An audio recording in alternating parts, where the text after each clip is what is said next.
So due to the snowstorm, we missed a lecture.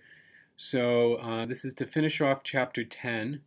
I've decided that we'll skip section 10.10 on Hoffman elimination of quaternary ammonium hydroxides.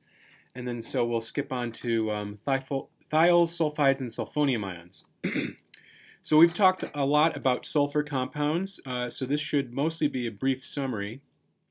So thiols are the sulfur analogs of alcohols. Remember that sulfur is directly beneath oxygen on the periodic table. Sulfides are the sulfur analogs of ethers, and sulfonium ions, you could say, are alkylated sulfides.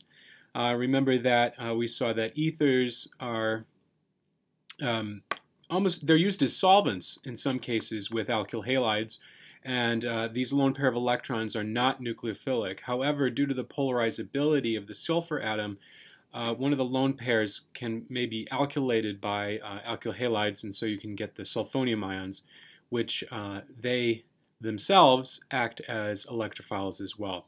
We've also talked about disulfides and their preparation from S2 2-. We've, of course, talked about sulfoxide, as in dimethyl sulfoxide, so where the two R groups are methyl, and this was one of our polar aprotic solvents, and it was also the byproduct of ozonolysis when we worked up the ozonide with dimethyl sulfide. Sulfone is just the more oxidized sulfoxide, and then we've talked a lot about sulfonate esters, for example, preparing them from alcohols to convert the OH into a good leaving group. So thiols, like I said, are the sulfur analogs of alcohols. Sulfur compounds have a rather intense smell. In fact, H2S, hydrogen sulfide, is one of the smelliest compounds ever. Our human nose is able to detect that in the lowest concentrations more than anything else, and H2S is incredibly toxic. In natural gas and also in liquefied petroleum gas, like for example propane tanks, they actually add thiols so that our human nose can detect a gas leak. Prior to this, natural gas was not always added did not always have added smelly compounds. In fact, in New London, Texas, in 1937, a school exploded due to a natural gas leak. So now we insert thiols into the natural gas so that we can smell a leak. Currently, the most popular are ethane thiol and tertiary butyl thiol. So other thiols that are famous, for example, exist in the striped skunk. So when skunks spray you, you actually are smelling horrific thiol compounds. That's how smelly they are. So for example, here we have E2-butene-1-thiol. And note that the sulfur SH group is called a sulfhydryl group or a mercaptal group. But if it's the group of highest priority, it is named like an alcohol. So we would want to hit the alkene firstly, but this group takes the highest priority, so we would certainly number it in this direction. Also, it's a suffix changer for this hydrocarbon, so this being 3-methyl-1-butane thiol. And this is about 30% almost of the skunk smell. And then lastly, in 3 to 12% is something called 2-quinoline methane thiol. So if you've got a substituted methane thiol here, it's substituted at carbon 2 of the aromatic quinoline ring system. You do not need to know how to name this, but what it is a benzene ring fused to pyridine. You can almost say that this is the nitrogen analog of naphthalene. So this, even with this SH group, is particularly smelly. So thiols are also called mercaptans.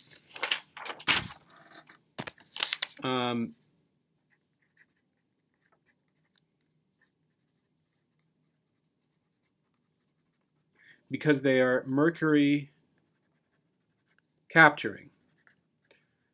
In fact, one of the methods to dealing with mercury poisoning is to treat the patient with a thiol. And what happens is that if we take, for example, 2 equivalents of ethane thiol, and you have some sort of mercury salt, so this is a mercuric ion, the ethane thiol will complex to the mercury, and then this is what would be flushed out of the body, and this is not as toxic. And so for the, this could also be used for arsenic as well and other heavy metal complexes because they form this strong bond. Excuse me, this is argon, not arsenic. That was my bad. Okay, so thiols are named by adding the suffix thiol to the longest hydrocarbon parent chain. And if they are in a compound with a group of higher priority, so for example, a thioalcohol, where you have both an SH and an OH in the same molecule, the alcohol takes priority. And then the SH becomes a prefix substituent, where we would call it mercapto. So for example, if we take ethanol and add an SH group to the beta carbon, this would be called 2-mercapto ethanol. If we were to take this ketone, acetone, this would be 1-mercapto 2-propanone. Or we could just simply call it mercapto acetone.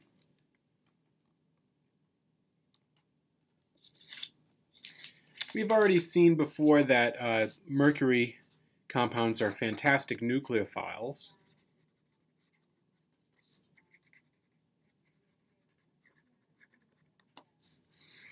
So if we take methane thiol, which is one word, and deprotonate it, we don't need a strong base because remember these pKa's are in the vicinity of 10 to 11. And we generate methane thiolate. We said that this was a great nucleophile. The ATE suffix here indicates a negative formal charge. And so if we treated this with, for example, a primary alkyl bromide, we got an SN2 reaction very readily. And we did not observe E2 elimination in this instance because these are weakly basic anions. Again, because the conjugate acid, the thiol itself, has a relatively high pKa value. So the product here from the thiol, alkylating a thiol, you generate a sulfide, which we also said are called thioethers. And then we went on to see that sulfides, so if we generated diethyl sulfide, which would be the diethyl ether equivalent, but with sulfur instead, unlike diethyl ether, these lone pairs are not nucleophilic, but the sulfur atom is more polarizable. So these lone pair of electrons make the compound nucleophilic. That sulfur atom is still considered a nucleophile.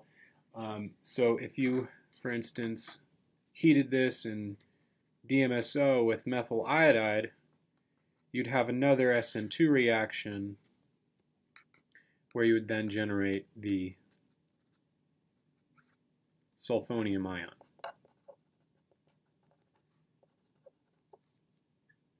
And remember, we saw the sulfonium ion acts as an electrophile itself. So on our first exam, we had the positively charged sulfonium ion react with a good nucleophile in lower concentrations with slightly elevated temperatures. We got mostly SN2 processes, where here we generated diethyl ether and dimethyl sulfide gas, whereas alternatively, if we had taken the sulfonium ion and we had used a large concentration with elevated temperatures, let's say 60 degrees, we ended up pulling off the beta proton and in an E2 process generate ethylene gas.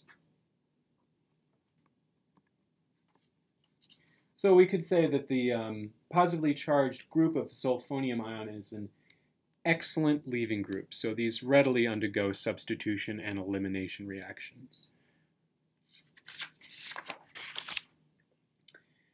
Chemical warfare occurred for the first time in 1915 during World War I.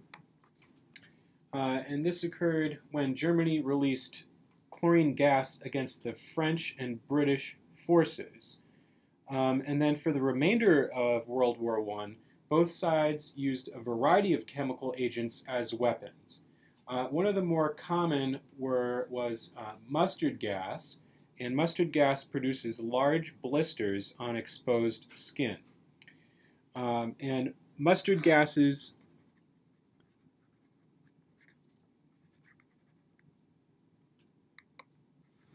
were the chemical agent for chemical warfare, and they were extremely reactive because its highly nucleophilic sulfur atom easily displaces a chloride ion by intramolecular SN2 reaction, forming a cyclic sulfonium ion.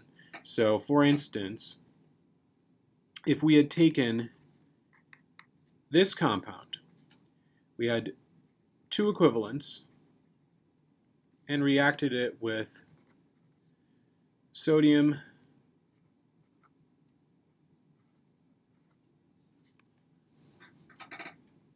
sulfide, where you had two positively charged sodium cations balancing the two negative charges on oxygen. This was one of our exam 1 questions. You got displacement of chloride in an SN2 fashion on one of them, and then the process occurred again, and we got this compound. And in the second step, if you treated this with excess thionyl chloride, you would replace both the OH groups into the corresponding chlorine compound. And we've seen this a lot. And so this is the actual mustard gas. And so what happens is that, again, the sulfur lone pair of electrons are nucleophilic, and now the primary alkyl chlorides are the electrophile. So you have a nucleophile and an electrophile tethered in the same molecule. And so this is nothing new to us. We've seen this in the intramolecular substitution of a halohydrin after deprotonation to give an epoxide.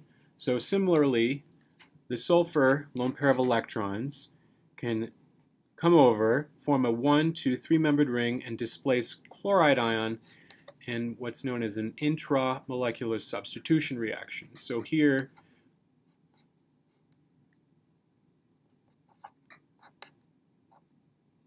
you end up with this cyclic sulfonium ion.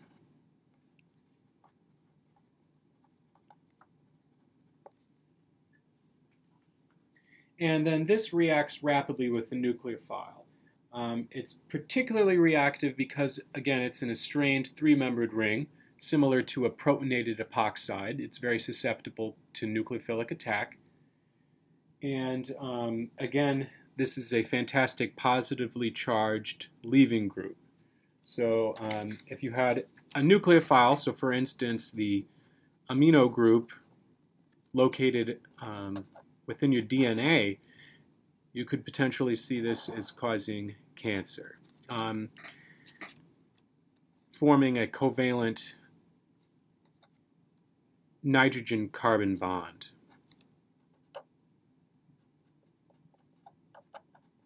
And this could happen again and cross-link your DNA, for instance.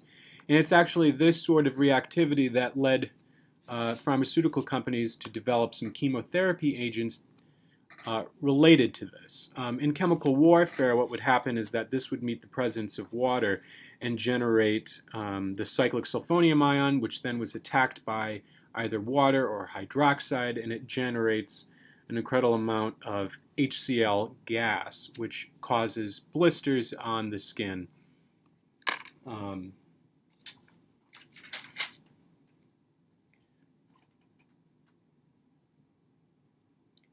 So this affected skin and lung tissues, and actually the autopsies of soldiers killed by mustard gas in World War I revealed that they had extremely low blood cell counts, white blood cell counts, and defects in bone marrow development. And this indicated profound effects on rapidly dividing cells. And so because cancer is characterized by the uncontrolled growth and proliferation of cells, the discovery that mustard gas affected rapidly dividing cells suggested that it may be an effective anti-cancer agent. So chemists started looking for less reactive analogs of mustard gas that could be used in chemotherapy. And remember, chemotherapy is the use of chemicals in the treatment of cancer. And so mustard gas forms a three-membered sulfonium ring, which readily reacts with nucleophiles. And its clinical reactivity was thought to be due to its ability to alkylate groups on the surface of DNA.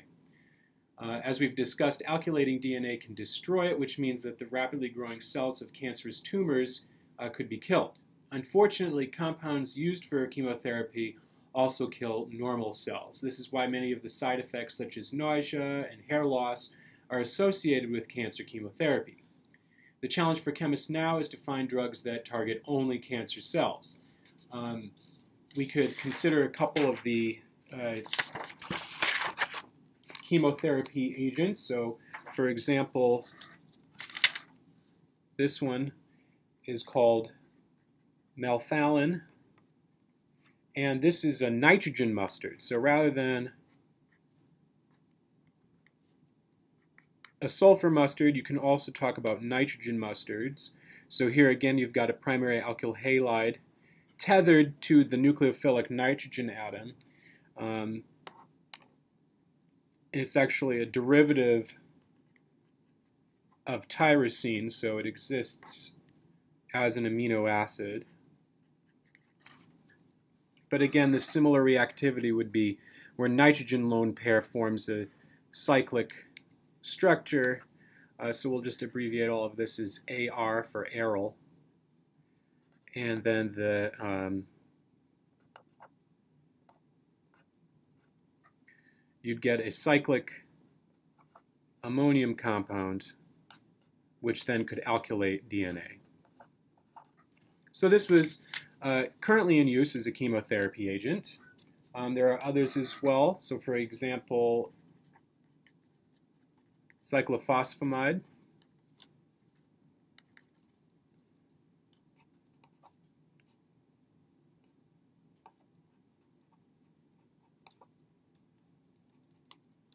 Also a nitrogen mustard.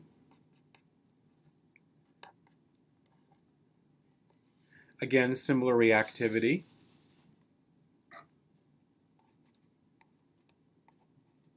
Chloroambucil, another chemotherapy agent. It's very similar to this structure above. That was our tyrosine derivative. Again, it's a nitrogen mustard.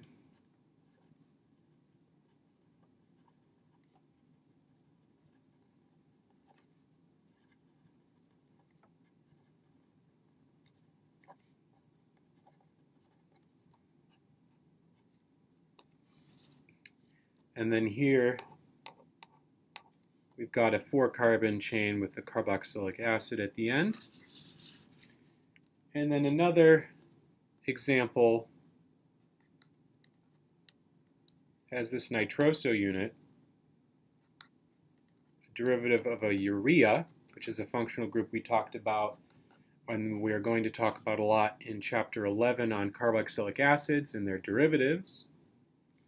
And this is called carmustine.